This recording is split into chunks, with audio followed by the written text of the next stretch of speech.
Я вот как раз проходила и так поняла, я далеко, что там на остановке стало кому-то плохо, приехала скорая и оказывает необходимую помощь. Видите, у нас вроде бы сказали, после 20 марта начнут запускать троллейбусы и трамваи, но, наверное, что-то не получилось, потому что что-то об этом больше не говорят, но ездят вот такие вот социальные автобусы по всему городу. Есть у меня такая проблема, когда я выхожу со стоматологии или с какой-то больницы в бахилах, я еще пол улицы в них иду, потому что просто забываю их снять. На самокате веселенько поехал, хотя бы он где-то не упал. О, очень веселенький человек и видно с хорошим настроением. Вот видно, что он на позитиве. Катается себе, смотрите, с какой трубкой. Я телефоном приблизила, я стою очень далеко, к сожалению. Но видно, что у него отличное настроение. Все, уехал. Сегодня 18 марта 2026 года. И всех приветствую из Одессы. Посмотрите, какие все сегодня модные гуляют по центру города. Не знаю, что в последнее время творится с людьми. То ли так весна действует, то ли стрессы. Но вот только что хотела перейти дорогу, причем по пешеходному переходу. Водитель сначала решил, что он меня пропускает, и в последний момент в сантиметре от меня разогнался и таким образом чуть меня не сбил. Я, конечно, до сих пор еще нахожусь в шоке. Вчера буквально целый день новостные паблики Одессы писали о том, что происходит много аварий. Там где-то сбили пешехода. В центре города сбили велосипедиста, на другой улице сбили мопедиста, доставщика. За городом сбили женщину на пешеходном переходе. Там авария, водитель врезался просто в дом людям, тем самым провалив стену. Короче, происходит что-то вообще непонятное. И я догадываюсь, что это, во-первых, все куда-то все время спешат, не все соблюдают правила дорожного движения, и водители, и пешеходы. И я обратила внимание, что очень многие люди за рулем печатают смс-ки, смотрят какие-то, не знаю, фильмы. Я когда иногда стою на светофоре, останавливаюсь и просто смотрю, что люди делают за рулем. Если вы, водители, не подвергаете опасности ни себя, ни других. Ну, еще, конечно, состояние стресса на людей очень сильно влияет. Ночные недосыпания из-за тревог, из-за каких-то обстрелов. Это, само собой, на нас очень сильно отражается. Вот человек — интересное существо, мы больше внимания обращаем на какой-то негатив, чем на позитив. Давайте лучше полюбуемся вот таким замечательным небом. Сегодня синоптики нам обещали облачную погоду, но на самом деле в Одессе солнечно, и с утра было прохладно, а сейчас прям становится очень и очень тепло. Прохожу мимо украинского театра. 100 лет в нем не была, если честно. Когда-то посещала чаще представления в театрах, но вот как-то после войны все изменилось. Посмотрите, какие перила. И здесь можно посмотреть, какой сейчас репертуар, если вы интересуетесь. Мы с вами проходим Одесский кукольный театр. Он работает. Вижу, заходят люди, заходят дети. Наверное, сейчас какое-то представление. Вот, видите, как все спешат.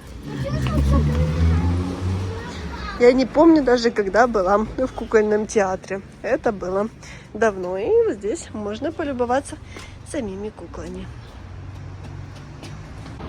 Хорошо, что есть такие места, где дети могут забыть о том, что происходит. Боже, какая прелесть! Вот смотришь, и прям-таки хочется улыбнуться. По Одессе и вправду нужно ходить с высоко поднятой головой, потому что посмотрите, какая у нас красивая архитектура. И сегодняшнее небо является еще одним украшением в дополнение ей. Обожаю стильных людей. Посмотрите, у женщины какое стильное пальто и шляпа. Ну, как всегда, на Соборке можно найти много интересных сувениров. О, бандитская Одесса. Это, кстати, интересная книга. воздух с жемчужиной. Вот такой интересный. Есть. А почему такие тельняшки у вас? Тельняшки, ну смотря какие. Сейчас цены подорожали. А понятно, уже все 400 подорожало. гривен, по 450. А вот это идет шелкография. Это рисунок красками по ткани. Вот это все я делаю в своей мастерской. А, это вы сами делаете? Да. А можно я вас покажу? Да? Вот, посмотрите. Вот девушка сама все делает. Класс. Своими ручками. И можно, если вы хотите купить тельняшку, вот в Одессе на Соборке прийти и купить. Это все ручная работа. Да, можно даже заказать. А, можно даже заказать? Да? Да. Супер. К сожалению, он будет стоить гораздо дороже, чем обычная работа. Но главное, что можно. Да. Но супер. Главное, это будет уже индивидуально. Вот, да, вы правильно сказали. И, Спасибо. например, да, вот такого плана футболочки, они у нас есть и белые, и черные. То есть тельняшки тоже. это как тельняшки, а это уже именно футболка. Вот. Тоже Одесса мама. Да. Black Sea, о, супер класс. И это Спасибо. мягкая прекрасно. Да, Куда-то, актуально. Да, отправить. Как И даже говорится, отправить можете по Украине, да? Да. Супер. На данный момент даже сейчас можно отправить за границу. И смотрите, анекдоты житейской мудрости одесские. Мусечка, что ты такая грустная? Вот сразу начало чувствуется, что одесский анекдот. Телефона. Как вас зовут? Как вас зовут? Светлана. Светлана. В Одессе можно купить даже деньги. Смотрите, золотые доллары. Какая прелесть. Смотрите, очень круто выглядит. Все-таки синоптики были правы. Вижу, небо потихоньку затягивает облака. О, посмотрите, на вот этом моноколесе достаточно сложно ездить. Я бы по городу так не ездила. О, будущее уже близко. Нужно иметь хорошее равновесие и отсутствие страха. Зашла с вами в горсад. О, кстати, здесь, посмотрите, как много людей сегодня. Еще месяц, и наконец-то появятся везде листики и цветочки, потому что без них, конечно, лысовато, и когда заходит солнце, еще грустновато.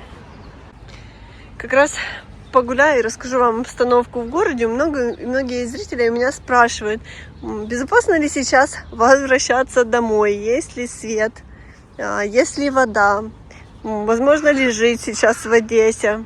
Да, в Одессе жить сейчас возможно. Ну, конечно, если вы возвращаетесь, то все это на ваш страх и риск, потому что, ну, вы сами понимаете, в любой момент может все измениться и может быть небезопасно. Поэтому это достаточно серьезное решение, возвращаться сейчас домой или нет. По свету ситуация немного улучшилась, но все же его отключают. И по некоторым из видео вы слышали, что работают генераторы. Света часто нету. Но с водой пока, слава богу, все хорошо. В Одессе нет никаких новостей по поводу того, что вода испорчена, что нужно быть какими-то осторожными в ее употреблении. Но я вот считаю, что сейчас проблема возникла у Молдовы. Из-за обстрелов попало техническое масло в реку Днестр, и теперь в Молдове возникла проблема с питьевой водой в некоторых районах. Будем надеяться, что быстро это все исправят. Ну, а у нас пока хоть с этим все нормально, хотя вы знаете, что в любой момент все может измениться.